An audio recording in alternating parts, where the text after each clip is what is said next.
बढ़ता चला जाता है, बड़ा हरा भरा हो जाता है, अंकुरित होता है, पुष्पित होता है, उसमें फल लगते हैं।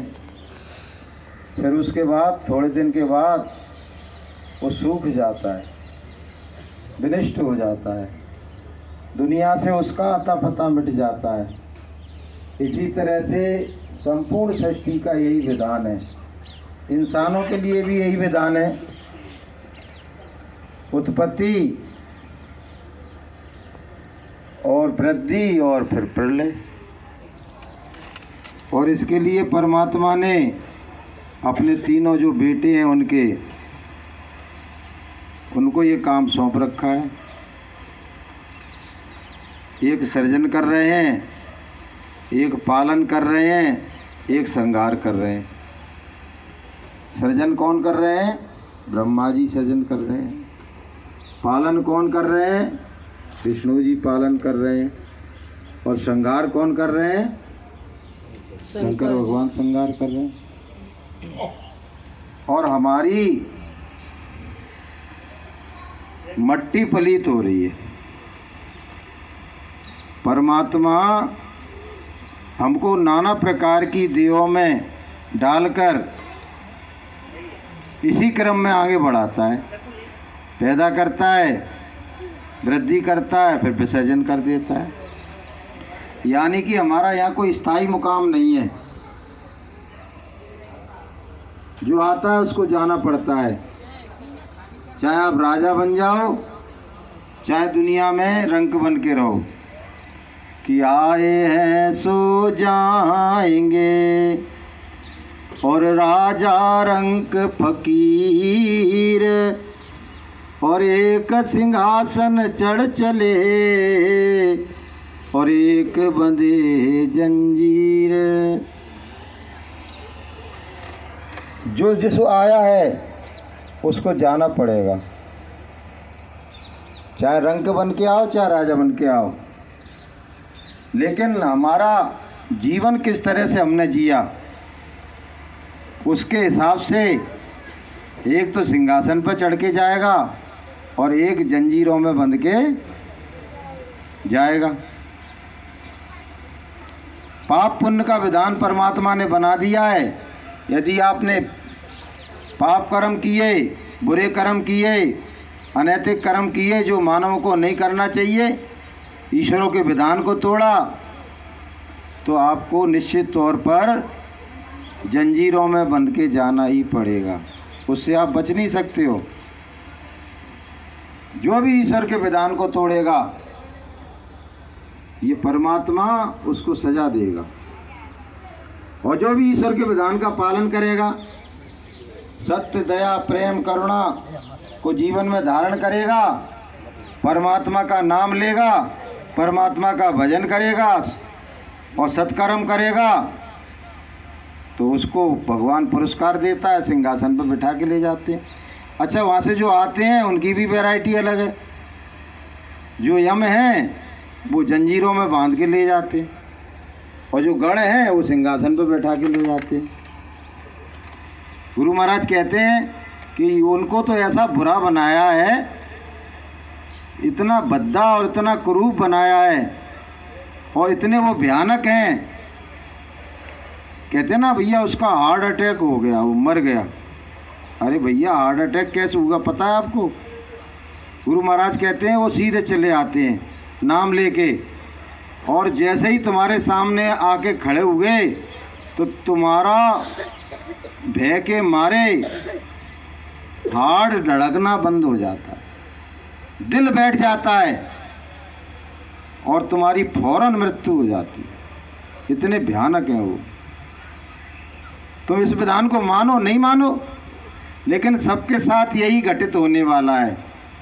इसलिए गुरु महाराज कहते हैं, ये मानव जन्म मिला हमको, कुछ अपना काज बना ले हम। ये मानव जन्म मिला हमको, कुछ अपना काज बना ले हम, पाकर सतगुरु से गुप्त भेद, कुछ साधन भजन कमा ले हम, पाकर सतगुरु से गुप्त भेद, साधन भजन कमा ले हम। ये मानव जन्म मिला हमको, कुछ अपना काज बना ले हम। तो गुरु महाराज कहते हैं कि मानव जन्म मिला है और हमारा काम क्या है, जिसको बहनों भाइयों हम अपना काम समझ रहे हैं, पेट भरना, वो हमारा काम नहीं है। कि कै खाना कै शोभना, और न कोई मीत, और सतगुरु शब्द विसारिया, आदि अंत का मीत। ये खाना सोना हम अपना काम समझ रहे हैं ना, कि आए जगत में क्या किया, तन पाला की पेट, और सहजो दिन धंधे गया और रात गई सुखलेट। गुरु महाराज कहते हैं जब ये तुम्हारी देह, तुम्हारी काया परमात्मा ने तुमको पुरस्कार स्वरूप दी है तो परमात्मा की, लेकिन तुमको दी गई है, इसका मतलब है ये मेरी नहीं है, गिफ्टेड है, गिफ्टेड, प्रेजेंटेड, भेंट की हुई। परमात्मा ने हमको बहुत समय के बाद करुणा करके हमको ये गिफ्ट दिया है कि कबहू तो कर करुणा नर देही, और देत ईश बिन हेत सनेही। कबहू तो कर, करोड़ों सालों के बाद, अरबों सालों के बाद, 84 लाख योनियों में भटकने के बाद परमात्मा ने हमको ये पुरस्कार स्वरूप ये मानव तन दिया है। तो इसका मतलब ये मेरा नहीं है, ये किसका है, ये परमात्मा का है। कि मैं नहीं, मेरा नहीं, ये तन किसी का है दिया, मैं नहीं, मेरा नहीं, ये तन किसी का है दिया। तो ये तन किसी का दिया है, मेरा नहीं है, ये परमात्मा का दिया हुआ है। नहीं लोग आवाज बोले। तो बहनों भाइयों, तो ये तन परमात्मा का है, तो ये पराया है, और इससे संबंधित सारे काम भी पराये हैं। इससे तुम क्या कहते हैं, इसके लिए सोना बनवा लो, 2 किलो सोना बनवा लो, तो तुमने ये अपना काम नहीं किया है, ये पराया काम किया है। बढ़िया बढ़िया व्यंजन तुम खा रहे हो, ये पराया काम किया है तुमने। अच्छे अच्छे कपड़े पहन रहे हो, तो ये एक आवरण को ढक रहे हो तुम, ये पराया काम है। मेरा काम क्या है, मैं कौन हूँ, मैं आत्मा हूँ, मैं ईश्वर का अंश हूँ, ईश्वर अंश जीव अविनाशी। तो मैं यदि अपनी आत्मा के लिए कुछ कर रहा हूँ तो वो मेरा कार्य है। आत्मा के लिए सत्कर्म कर रहा हूँ, आत्मा के लिए भगवान का भजन कर रहा हूँ, आत्मा के कल्याण के लिए मैं दुनिया में जो संतों ने बताए वो कार्य कर रहा हूँ, तो ये मेरा कार्य है। और बाकी के सारे कार्य पराये हैं, लेकिन हम 24 घंटे पराये काम करते रहते हैं और समझते हैं कि ये मेरा काम है, ये मेरा काम नहीं। अगर तुम गुरु महाराज ने सुमरन ध्यान भजन बताया है, उसको बैठ के अपना काम कर रहे हो, तो हकीकत में तुमने अपना काम कर लिया। और बाकी के दुनिया के जितने भी काम हैं, ये सब पराये काम हैं। तो हम क्या करते हैं, जो परमात्मा ने हमको मनुष्य शरीर दिया है, उस शरीर को अपना मान के इसको पुष्ट और बलिष्ठ करने के लिए भक्ष्य और अभक्ष्य का भी ध्यान नहीं दे रहे हैं। क्या खाना चाहिए, क्या नहीं खाना चाहिए, क्या पीना चाहिए, क्या नहीं पीना चाहिए, कौन से कर्मणीय कर्म है, कौन से अकर्मणीय कर्म है, इनका भी हम ध्यान नहीं दे रहे हैं। बस मनुष्य जीवन को जिए जा रहे हैं और सुख की तलाश में, जैसे कुत्ता होता है ना, भूखा कुत्ता, वो रोटी की तलाश में भटकता रहता है कि कहीं एक टुकड़ा मिल जाए, तो ऐसे ही इंसान सुख की तलाश में नाना प्रकार के कुकृत्य कर रहा है,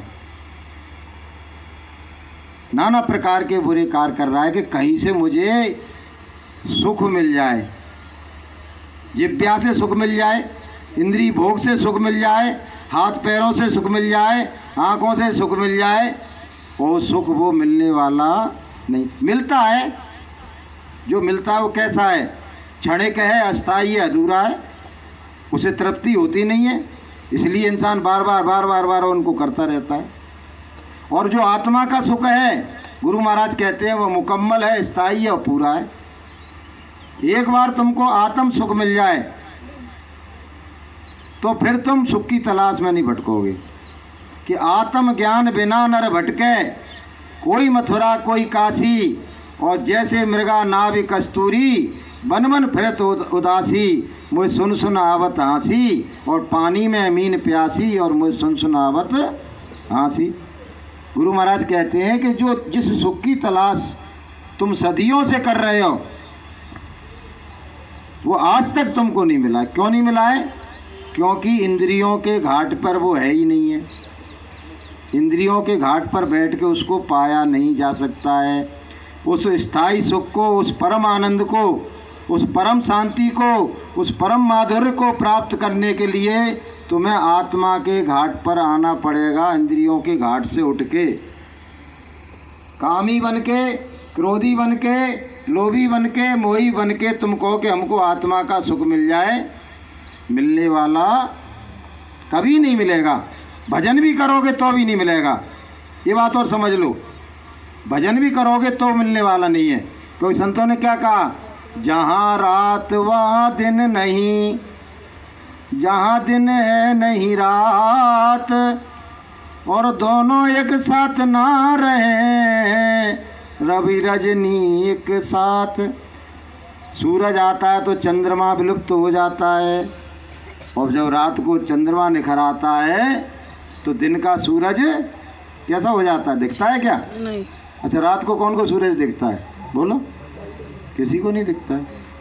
दिन में तो थोड़ा बहुत वो दिख रहा है, चंद्रमा सूरज निकले आता थोड़ा सा तो भी दिखता है। इसी तरह से योग में और भोग में ऐसा ही अंतर है। हाँ, योगी कभी भोगी नहीं बन सकता है और भोगी कभी योगी नहीं बन सकता है। और दोनों का मिक्सचर करोगे तो क्या होने वाला है? भईगत सांप छछूंदर केरी, भईगत सांप छछूंदर केरी, ना खुदाई मिला ना बिलासे सनम, ना इधर के रहे ना उधर के हम। ना योगी बन पाओगे ना भोगी बन पाओगे। इसलिए एक तरफा हो जाओ। भोगी तो भगवान ने बहुत बना दिए, तमाम जीवनों में भोगी बनाया। कुत्ता बन के, बिल्ला बन के, सुअर बन के, गधा बना के भगवान ने भोगी बनाया था। ये मनुष्य जीवन योगी बनने के लिए मिला है बहनों भाइयों। इसलिए गुरु महाराज कहते हैं कि मानव तन मिला हमको और कुछ अपना काज बना ले हम, और पाकर सतगुरु से गुप्त भेद कुछ साधन भजन कमा ले हम। तो ये तो कोई करना नहीं चाह रहा है। जिसको देखो वो नेता बनना चाह रहा है, जिसको देखो वो करोड़पति बनना चाह रहा है, जिसको देखो वो हाथी जैसा बलिष्ठ बनना चाह रहा है, लेकिन आत्मा का कल्याण का काम कोई नहीं कर रहा है। और उसके चक्कर में नाना प्रकार के पाप कर रहा है, और पाप करके अपने नरकों की गठरिया इकट्ठी कर रहा है। तो गुरु महाराज कहते हैं इससे तो तुमको सीधा नरक में जाना पड़ेगा। कि पाप गठरिया सिर से पटक दे, और लोभ जो आए तो हाथ झटक दे, और गुरु की पकड़ो कलाई रे, तेरी बीती उमरिया अब तो भजन कर भाई रे, तेरी बीती उमरिया अब तो भजन भाई रे, तेरी बीती उमरिया। तो बहनों भाइयों, जितनी बीत गई वो तो बीती गई, वो वापस आने वाली नहीं। कोई 60 साल का हो गया तो अब 20 साल का होने वाला नहीं है। इस जीवन में तो नहीं हो सकता है, अगले जीवन में हो जाएगा। इसलिए जो बचा है, जो सांसों की पूंजी बची है, उसमें अपने जीवन की दिशा को बदल लो और गुरु की शरण में आ जाओ, और बुरे कामों को और बुरे व्यवहार को, अवश्य भोजन को और शराब को त्याग कर गुरु की शरण में आ जाओ और परमात्मा के भजन में लग जाओ, तो तुम्हारा लोक भी बन जाएगा और तुम्हारा परलोक भी बन जाएगा। तो बोलिए प्रेम से जय गुरुदेव। जय गुरुदेव। शाकाहार पे तो बोले ही या नहीं अरे यार, शाकाहार पे ही तो बोल रहे हो, क्या को बोल रहे हो? अब स्वाद ही बन जाओ तो शाकाहारी अपने आप ही हो जाएगा।